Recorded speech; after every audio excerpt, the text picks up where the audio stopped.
الشيطان الرجيم بسم الله الرحمن الرحيم. Apakah berdosa seorang istri yang menggugat cerai suami? Alasan gugat karena suami sudah 2 kali ketahuan main atau mengkonsumsi obat terlarang. Waktu baru pertama kali si istri masih memaafkan dengan harapan mau berubah, tapi ternyata diulang lagi. Kalau dalam rumah tangga itu suami istri tidak bisa menjalankan hukum-hukum Allah, maka menurut Allah dalam Quran surat Al-Baqarah ayat 229, istri boleh menggugat cerai suaminya. Fa in khiftum alla yuqima hududallah fala junaha alaihima fi maftadat bih. Kata Allah begitu. Jika kamu khawatir bahwa suami istri itu tidak bisa menjalankan hukum-hukum Allah, artinya rumah tangganya tidak terpimpin dengan aturan Allah dan Rasulnya, maka tidak mengapa. Fala junaha alaihima fi maftadat bih. Tidak ada dosa bagi keduanya dalam hal suami menerima kembali iwat atau bayaran yang diberikan oleh istri untuk menebus dirinya, untuk menebus istri tadi. Jadi mengembalikan mahar yang dulu pernah diberikan oleh suami. Kalau menurut pertanyaan tadi, kalau betul begitu, berarti suami ini tidak bisa menjalankan aturan Allah. 2 kali main, ini main apa ini? 2 kali main atau konsumsi obat-obatan terlarang. Jadi mengkonsumsi obat-obatan terlarang, jangankan dilihat dari sudut pandang agama, dilihat dari sudut pandang hukum yang ada di negeri kita ini saja, itu sudah pelanggaran. Apalagi dilihat dari sudut pandang Islam, jelas dosa besar. Dan itu perbuatan setan, fajtanibuh. Yang namanya khamr, kemudian judi, kemudian mengundi nasib dengan anak panah, kemudian sesajen, itu semuanya merupakan perbuatan setan. Maka jauhilah semua bentuk perbuatan itu, kata Allah begitu. Nah, ini berarti suaminya setan, jadi koncone setan. Ya, karena suka konsumsi obat-obatan terlarang. Maka kalau tidak taubat nasuha, tidak mau menghentikan semua kegiatan haramnya itu, boleh ibu gugat cerai. Tidak ada dosa bagi ibu untuk gugat cerai, karena alasannya dibenarkan oleh agama. Makanya kalau ini orang Islam, ya ini pelajaran untuk kita semua. Kita sebagai muslim itu membina rumah tangga bukan untuk main-main, bukan untuk cengengesan membina rumah tangga itu, tapi untuk menegakkan kebenaran agama Allah, untuk tujuan beramal soleh. Bukankah Nabi kita pernah bersabda, idza tazawwajal abdu faqad istakmala nisfaddin falyattaqillaha fin nisfil baqi. Jika seorang hamba itu menikah, maka sungguh dia telah menyempurnakan separuh agamanya. Kemudian hendaknya dia bertakwa di separuh sisanya. Ini maksudnya apa? Apakah orang yang kalau belum menikah, belum sempurna agamanya yang separuh? Bukan begitu. Maksudnya itu, orang yang sudah berumah tangga, itu berarti pintu-pintu untuk beramal soleh semakin terbuka luas. Suami berbuat baik pada anak istri, amal soleh. Suami tunaikan kewajiban dengan cara yang ma'ruf, amal soleh. Suami tidak kasar pada istri, amal soleh. Tidak KDRT, amal soleh.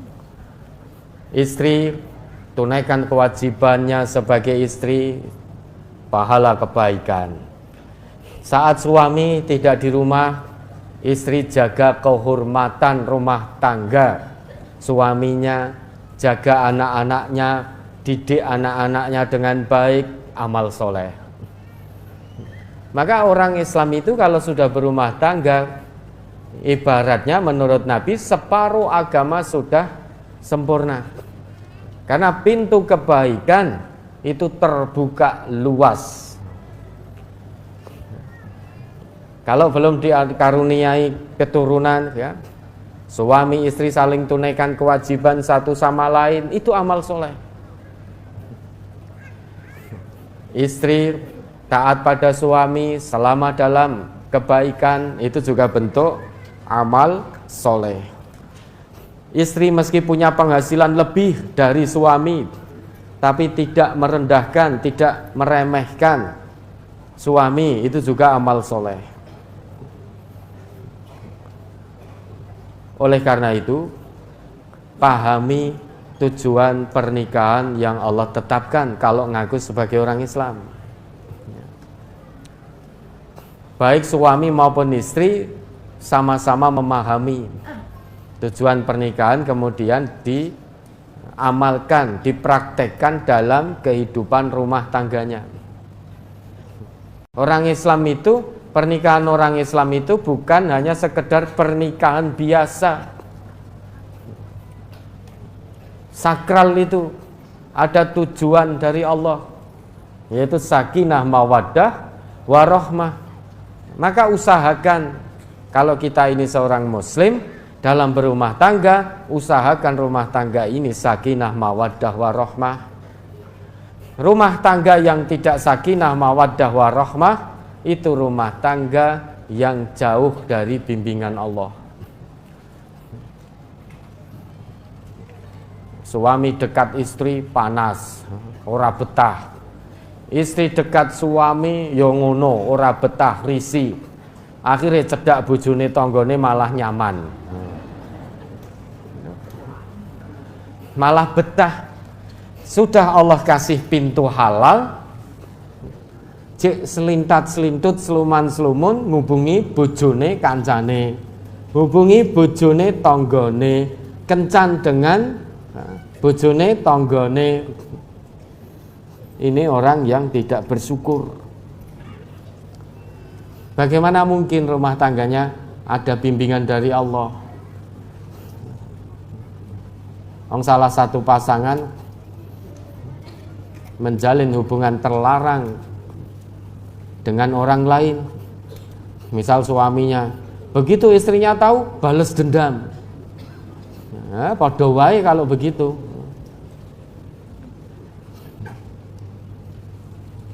Maka pahami itu sakinah, mawaddah, warahmah, biar tidak main-main dalam rumah tangga.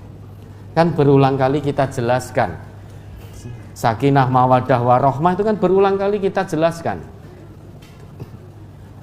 Kalau hanya lisan yang mengucap mudah, sakinah, mawaddah, warahmah, saiki disingkat samawa. Kalau ada saudara yang nikah, tetangga yang nikah, samawaya, gitu. Apa samawaya?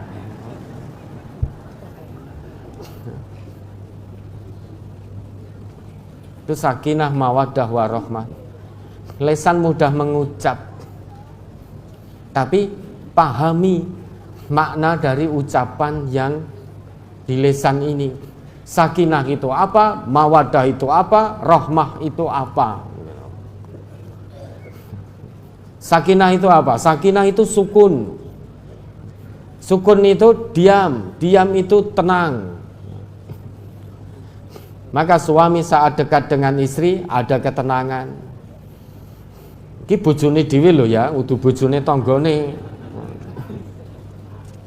Istri dekat suami merasakan ketenangan. Saat suami tidak ada di dekat istri, dia merindukan, segera pengen pulang untuk dekat istri. Istri juga begitu. Suaminya tidak ada di rumah, ada rasa kerinduan. Menanti suami biar segera pulang. Karena ketika dekat suaminya ada ketenangan. Kalau masing-masing tidak bisa menegakkan hukum Allah, ada yang selingkuh, ada yang misalkan ya, berkomunikasi dengan istri orang lain, baik melalui WA, Telegram, atau video call, itu pasti tidak akan ada ketenangan. Suami dekat istri halalnya tidak betah. Fisiknya mungkin di rumah, dekat dengan istrinya,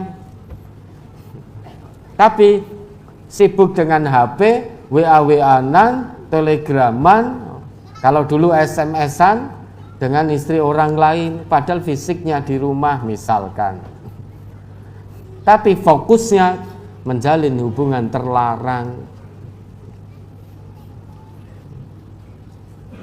Ngakunya juga orang Islam, lah kok mendekati zina. Ini hidupnya berarti sudah tanpa wahyu Al-Quran, tetapi mengikuti hawa nafsu. Kalau tidak ada ketenangan, mawaddah tidak akan tercapai, Bapak Ibu. Mawaddah itu levelnya di atas mahabbah. Mawaddah itu rasa cinta masing-masing pasangan itu, baik suami pada istri, istri pada suaminya, itu rasa cinta sampai tidak pernah terlintas dalam benaknya untuk menyakiti pasangannya. Itu tidak pernah terlintas dalam benaknya. Apalagi kok sampai-sampai menyakiti betul dalam ucapan maupun perbuatan, berarti nggak ada mawaddah di situ. Mawaddah itu levelnya rasa cinta yang mana baik suami maupun istri tidak pernah terlintas dalam benak untuk saling menyakiti. Sekecil apapun itu, tidak akan pernah menyakitinya. Lainnya saiki suami hubungan dengan istri orang lain, nah itu kan sudah menyakiti, nggak ada mawaddah sudah. Istri juga begitu, kirim-kirim video buka aurat pada suami orang lain, kirim-kirim foto pada suami orang lain, ya tidak ada mawaddah di situ. Hukum Allah tidak bisa tegak dalam rumah tangga itu. Maka tidak ada bimbingan dari Allah, sehingga rumah tangganya terpimpin dengan hawa nafsu, bukan dengan wahyu. Kalau sudah tidak ada mawaddah, tidak akan ada yang namanya rahmah. Jadi 3 hal saling berkaitan antara sakinah, mawaddah, dan rahmah. Kalau ingin ada rahmah harus ada mawaddah. Kalau ingin ada mawaddah harus ada sakinah. Itu harus diwujudkan. Tidak cukup hanya didoakan, harus diusahakan dan didoakan.